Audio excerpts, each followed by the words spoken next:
Assalamualaikum warahmatullahi wabarakatuh. Jumpa kembali dengan Ilham di Ambar Ilham Channel. Channel yang khusus membahas seputar continuous improvement dan Microsoft Excel. Dalam kesempatan video ini, saya akan membahas pertanyaan dari saudara Awing, yaitu bagaimana cara membuat laporan data keuangan. Tentunya saudara Awing saya yakin sudah tahu cara membuat laporan data keuangan yang sederhana, karena itu sangat mudah sekali. Di mana kita tinggal membuat kolom-kolom. Di sini adalah kolom keterangan. Kemudian ada penerimaan, masuk ke kolom debit, semua jenis penerimaan. Kemudian pengeluaran kita masukkan ke kolom kredit, yaitu pengeluaran.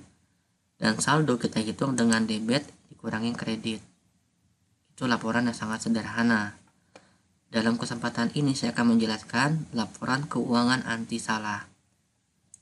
Ini dia laporannya. Nah, jadi ketika penerimaan akan masuk ke kolom debit, sementara pada kolom kredit akan berwarna abu-abu. Dan ketika kita memasukkan angka di kolom kredit, sembarang angka misalkan seperti ini, maka dia tidak bisa dimasukkan. Begitu pula sama halnya dengan pengeluaran, hanya bisa masuk di kolom kredit dan tidak bisa dimasukkan di kolom debit. Masukkan angka berapapun kita tidak bisa. Bagaimana caranya? Sebelum kita lanjut, bagi kalian yang belum subscribe, silakan kalian subscribe video ini agar dapat memberikan informasi yang lebih bermanfaat di video-video berikutnya. Sudah. Kita lanjut. Nah, di sini kita akan melakukan pertama, kita akan buat rumusnya terlebih dahulu. Tentunya teman-teman sudah tahu ya, untuk rumusnya itu adalah penerimaan debit dikurangi dengan kredit. Seperti ini, kolom D, sel D6 dikurangin E6. Ini rumusnya sudah saya masukkan. Di kolom saldo, kita maka masukkan rumus sel yang di atasnya ini F6 ditambah dengan penerimaan atau debit dikurangi dengan kredit atau pengeluaran. Seperti ini.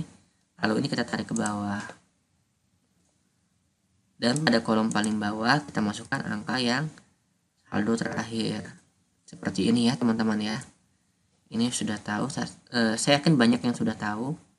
Sekarang kita akan memberi warna abu-abu pada kolom yang bukan semestinya. Di penerimaan kita akan mewarnai abu-abu pada kolom kredit, dan di pengeluaran kita akan memberi warna abu-abu di kolom debit. Kita akan menggunakan conditional formatting. Kita pilih di sini conditional formatting. Kita pilih manage rules, new rule, lalu kita pilih yang paling bawah. Nah, kita menggunakan fungsi di sini adalah left. Kita pilih selnya C6. Nah, di sini karena kita berada di kolom kredit, kita ambil pengeluaran itu ada berapa digit? Ada 11 digit ya teman-teman, bisa hitung ya, dari P hingga N ada 11 digit. Kita ambil 11 digit. Kemudian kita masukkan ini tidak sama dengan, nah jika kolom kreditnya tidak sama dengan pengeluaran, maka format selnya, nah di sini adalah error message-nya adalah format selnya akan berubah menjadi warna ini abu-abu. Jadi cara membaca rumusnya seperti itu ya. Ini tidak sama dengan pengeluaran. Nah, kita pilih OK. Yang terakhir tinggal diganti di sini apply to-nya, kita pilih dari sel E6 hingga sel E25. Kita pilih OK. Seperti ini. Kita lakukan hal yang sama untuk kolom debit.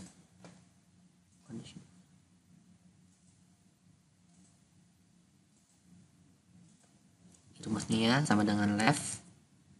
Kita kita ambil C6. Penerimaan ada berapa digit? Kita hitung dari P hingga N itu ada 10 digit, maka kita ambil 10. Karena tidak sama dengan, kita tidak sama dengan penerimaan. Kita pilih format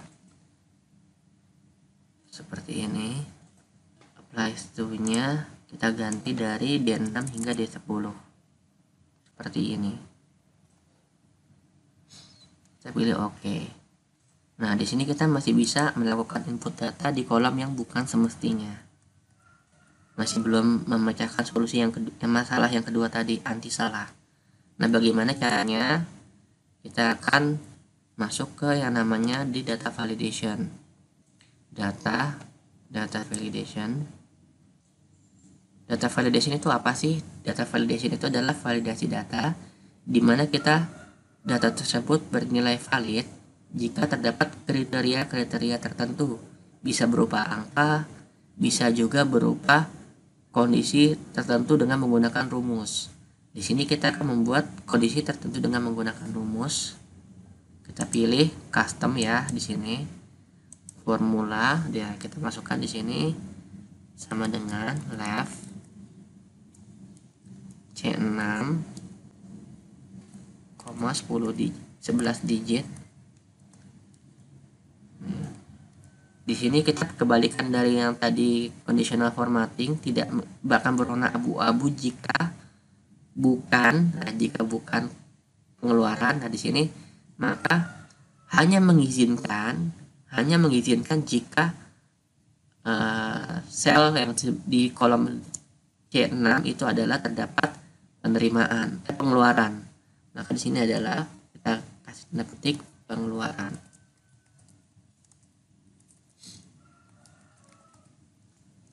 Seperti ini ya teman-teman ya. Nah, lalu error alertnya adalah stop. Kita masukkan di sini kredit. Masukkan pengeluaran pada kolom kredit. Kita pilih OK. Seperti ini. Nah, lalu bagaimana untuk yang sel di bawahnya? Kita lakukan blok seperti ini. Lalu kita pilih data validation. The selection contains some self without data validation. Do you want to extend? Apakah Anda ingin mengextend rumus data validasi ini? Jawabannya adalah iya. Kita pilih OK. Seperti ini. Maka di sini kita sudah bisa jalankan data validasi. Ketika kita masukkan data di sini, maka akan muncul error seperti ini. Namun jika kita mengubah data yang di kolom putih seperti ini, misalkan di sini kita ganti, maka tidak terjadi apa-apa. Kita lakukan hal yang sama untuk kolom debit ya teman-teman ya. Data validation, setting, kita ganti custom, lalu sama dengan left. Ini pencet C6,10 karena penerimaan sama dengan penerimaan.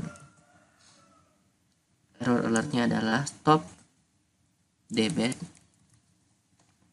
Masukkan penerimaan pada kolom debit.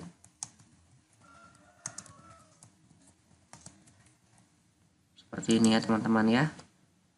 Lalu kita extend gini, seperti ini.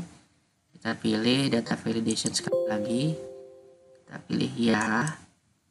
Oke, maka di sini sudah bisa berjalan data validationnya. Mau dia. Oke. Yang perlu teman-teman perhatikan untuk data validation ini adalah untuk menginput data satu persatu. Itu nanti saya jelaskan nanti. Ini kita uji coba dulu, misalkan di sini kita ganti dengan pengeluaran, misalkan pengeluaran lain-lain. Kita uji dulu rumus kita valid atau tidak. Nah, ketika di sini pengeluaran lain-lain, maka di kolom kredit akan bisa diisi rumus angka-angka. Ini karena di sini tadi di kolom debitnya masih ada angka, kita kembalikan dulu. Misalkan di sini kita hapus, di sini kita masukkan pengeluaran lain-lain, misalkan. Maka di sini kita bisa isi data seperti ini. Lalu di kolom debit, maka tidak bisa masukkan karena penerimaan pada kolom debit. Kita undo seperti ini. Nah, jadi ini ketika ini datanya masih blank, kita mulai dari awal, maka ini akan menghindarkan kita dari kesalahan memasukkan data di mana penerimaan masuk ke kolom penerimaan debit dan pengeluaran masuk ke kolom kredit. Hal yang perlu teman-teman ketahui ketika di sini kita misalkan kita mengcopy rumus dari yang tidak ada rumusnya. Di sini saya sudah ada rumus debit dan kreditnya. Jangan dari situ. Kita masukkan ke kolom sini, misalkan di sini SS formulas seperti ini ya. Misalkan kita copy paste sampai sama persis seperti ini. Kita copy, kita paste tanpa menggunakan paste spesial, langsung paste aja. Maka di sini data validationnya rumus yang data validation tadi sudah kita buat menjadi hilang. Nah, itu dia. Makanya teman-teman perlu hati-hati. Ini bukan untuk copy paste data, tapi ini adalah untuk input data secara manual. Ketika penerimaan masuk ke kolom penerimaan dan pengeluaran masuk ke kolom pengeluaran. Ketika input datanya itu salah atau salah kolom, salah sel, maka dia tidak bisa untuk diinput. Sekian dari saya. Semoga video saya ini bermanfaat buat teman-teman semua. Sampai jumpa di video saya selanjutnya. Assalamualaikum warahmatullahi wabarakatuh.